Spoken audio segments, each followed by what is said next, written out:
like to shortly introduce her. Selin Sayek is the JHP Deputy Chair in charge of Economic Policy. She graduated from the Economics Department of Ankara's Middle East Technical University. She got her MA and PhD from Duke University. In 1999, she worked as a short-term consultant in the World Bank's Eastern and Central Asia Department. Between 1999 and 2001, she worked as an assistant professor of economics at Bentley College Economics Department. In 2003, she worked as an adjunct professor at Georgetown University's Public Policy Institute. She became the chair of the economics department at Böke University in 2011 and continued to hold that title until she joined the JHP last summer. Selin Sayek, you have the floor.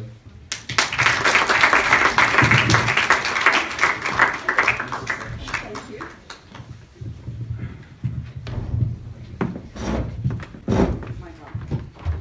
I should start by thanking for this wonderful invitation and also start with a huge apology for the delay. Maybe the first lesson to speak of today is time management is important. Being prompt is very important because otherwise what happens is in traffic you get terrorized. So terrorism itself, in its very pure definition, goes way beyond what we're going to speak of today in a much narrower and much brutal manner. So I must admit that Istanbul's traffic itself can at times feel like a huge act of terror itself. I am very pleased and more than pleased, honored to join such an amazing group of young colleagues. Terror is an act that wishes and aims to create fear. Terror is an act that aims to create a loss of sense. And more importantly, terror is an act that feeds off of that loss of sense. Now, I believe this definition, this broad definition of what terror aims to do and what it feeds off of, is very critical when it comes to how to deal with terror in your life. And the way you would want to deal with terror very much depends on the approach that you define terror through. The world actually takes two critical approaches in thinking of what terror is. One approach critically views terror as an act that necessitates security-driven actions. You need intelligence, you need police force, you need stricter border controls. Basically, if you want to avoid terror, you have to act with means that very much would look similar to that security-driven approach. The second approach is one that views terror as an end product of something else. Hence, rather than dealing with the outcome of terror, the second approach would want to deal with the cause of terror. So the first approach would necessitate that ministers, governors, delegates actually think of actions that would create better intelligence, better walls to avoid people crossing them. It would necessitate stronger armed forces. It would necessitate stronger arms itself.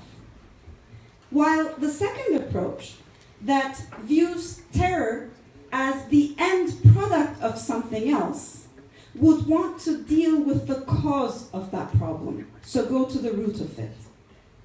Therefore, one has to define what the cause of terror might be.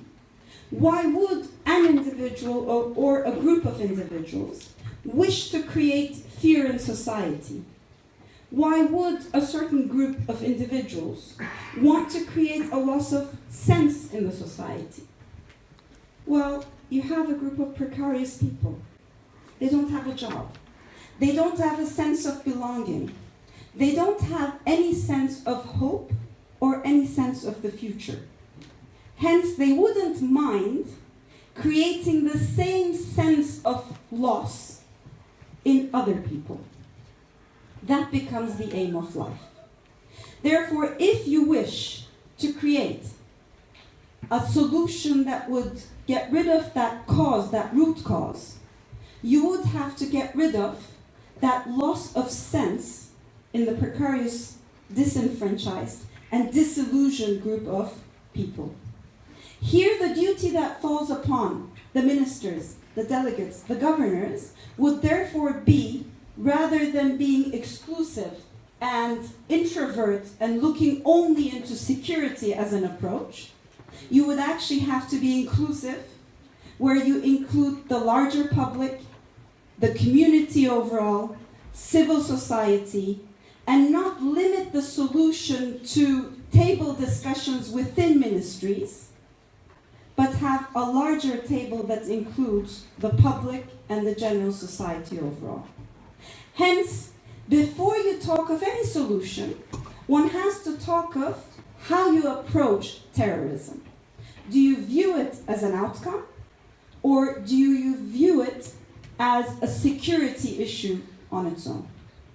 These two approaches would necessitate ministers to internally first discuss what they personal view is. Now, we live in a country where we experience every day terror as a cause of fear. And we live in a country that has experience in this act of terror that falls upon several decades. And we live in a country that has actually taken both approaches in a very systematically different manner to the table. One that has acted purely from a security perspective, disregarding the role of the community, disregarding the need to create a sense in the life of the majority that creates the terror. This has not led to the solution that was aimed at the beginning. The second approach, where you would think of inclusivity, was defined in a very narrow manner, where rather than including the larger public, the larger society, and the civil society in a process that would create sufficient inclusivity, a narrow definition that included only the government and a limited group involved in the terrorist acts, has not created a solution either. This experience of Turkey is very critical in suggesting that one cannot view these two alternatives as either or solutions. A balanced combination of providing security to those who fear the loss of their lives upon terrorist acts, which is balanced by an equal, and at times, which has to be decided based on the actions that are taken, but is balanced by an inclusive political, economic, and social inclusive packages, where the community becomes part of the solution, where those who create this fear no longer have a fear of the future to lead towards terrorist acts. These experiences are not limited to our geography. These experiences of terrorist acts and different ways of dealing with it go towards the east as well as towards the west of our geography. This is no longer a regional issue. This has become a global issue, where acts of terrorism are no longer limited to the location of the act of terrorism, but go beyond borders by creating fear itself. Hence, your duties during these meetings will not only be to provide security, safety, and inclusivity to your people, but it will be to provide a sense of inclusivity to the global environment. Hence, your task is not a small task. Your task is a very critical task. I wish you a fearless, a safe, and inclusive world, and I congratulate you for every effort you make as delegates, ministers, governors, and as our young generation in creating this fearless and safe world. And may I say happy birthday to those who celebrate their birthdays today. Thank you very much.